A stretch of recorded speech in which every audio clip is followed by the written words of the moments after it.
नमस्कार दोस्तों, मैं एक सर चंद्रशेखर उगले आपका अपने Saini share market YouTube channel पे स्वागत करता हूं। हम देखेंगे निफ्टी का वीकली एनालिसिस।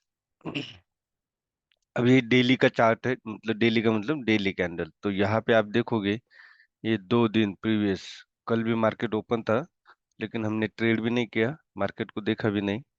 ये 2 दिन का आप वॉल्यूम देख सकते हो कितना बड़ा है। अगर प्रीवियस वॉल्यूम से आप कंपेयर करते हो तो 13 फरवरी को जो वॉल्यूम था वही ये 2 दिन है, 29 फरवरी और 1 मार्च को। यहाँ पे अगर आप देखोगे ब्रेकआउट के बाद जो पुल बैक आना था वो छोटा सा पुल बैक आया, उसके बाद कंसोलिडेशन करते हुए मार्केट अपसाइड जा रहा है और हायर लोज लगाते हुए जा रहा है।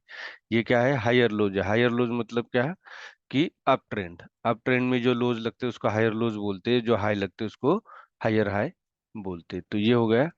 अब यहाँ पे भी अगर आप देखोगे तो हायर लोज लगने लग गए, नई ट्रेंड लाइन बनी। पहले ये बनी, पहले तो ये ट्रेंड लाइन बनी, उसके बाद ये ट्रेंड लाइन बनी, फिर ये वाली ट्रेंड लाइन बनी। अब यहाँ पे अगर आप देखोगे तो वॉल्यूम के साथ साथ कैंडल भी उतनी ही बुलिश है, तो ये एक पॉजिटिव साइन हमें नजर आता है। अब फिर ये जो 22,125 का जो हाई था, इसको 2 बार ब्रेक करने की कोशिश की लेकिन ये ब्रेक नहीं हुआ। जब ब्रेक हुआ तो कंसोलिडेशन दिया और सस्टेन नहीं हो पाया, फिर डाउन आया। और इस बार क्या है, ब्रेक करने के बाद सस्टेन हुआ है, अपसाइड क्लोजिंग दिए। तो इसलिए अब थोड़ा सा मैं कहूंगा कि मेरा जो कल है, जो मेरी प्रोबेबिलिटी है, जो मेरा ओपिनियन है, वो है कि मार्केट अब अपसाइड बुल रन के लिए तैयार है। आवरली में भी अगर आप यहाँ देखोगे तो करेक्ट अपसाइड या देख सकते हो आप, हायर लोज लगते हुए मार्केट अपसाइड जा रहा है। अब अगर पुल बैक देना है तो मैं तो यही कहूंगा कि या तो पुल बैक आपका आना चाहिए 22,250 तक। 22,250 के आसपास अगर आता है तो आप वहाँ बाई साइड बैठ सकते हैं, या तो फिर 22,350 के आसपास अगर कोई हैमर डोजी कैंडल बनती हो तो आप वहां पे बाय कर सकते हो। अब उसके पीछे का लॉजिक मैं आपको 5 मिनट में बताऊंगा। अब यहाँ अगर आप देखोगे तो मार्केट ने एक कंसोलिडेशन दिया था, ये एक ट्रेंड लाइन बनी थी।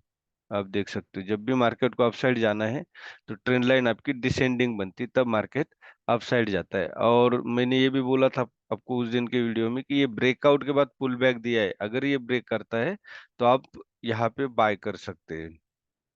तो आप डायरेक्ट यहाँ बाय नहीं कर पाते, तो आपको ये जो कैंडल है छोटी सी रेड, इसके ऊपर बाय करते तो स्टॉप लॉस इसके नीचे आ जाता और आपको एक अच्छी मूवमेंट यहाँ मिलती।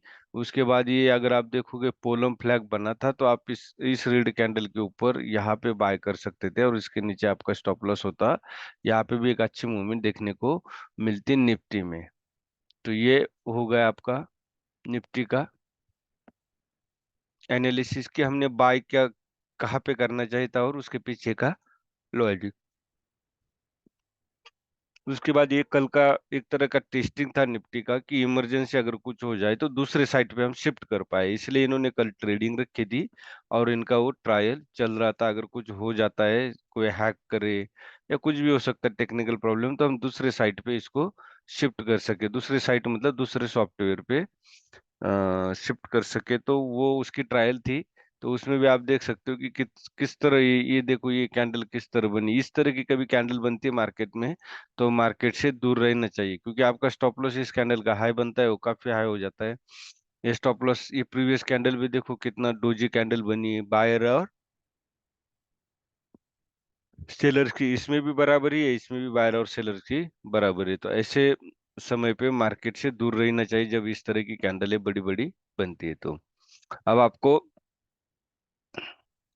बाय करना पड़े तो इसके आसपास ही कई 350 के आसपास कोई हैमर स्टार कैंडल बनती है, कोई छोटा सा पैटर्न भी बनता है डबल बॉटम, जैसे ये एक बॉटम बना या डबल बॉटम बनता है, तो आप यह बाय कर सकते हो। अदरवाइज तो 22,370 के नीचे आप सेल कर सकते हो। 22,270 के आसपास आपका टारगेट होगा।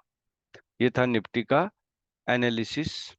वीडियो अच्छा लगे तो लाइक शेयर और सब्सक्राइब जरूर कीजिए। धन्यवाद। जय हिंद, जय भारत।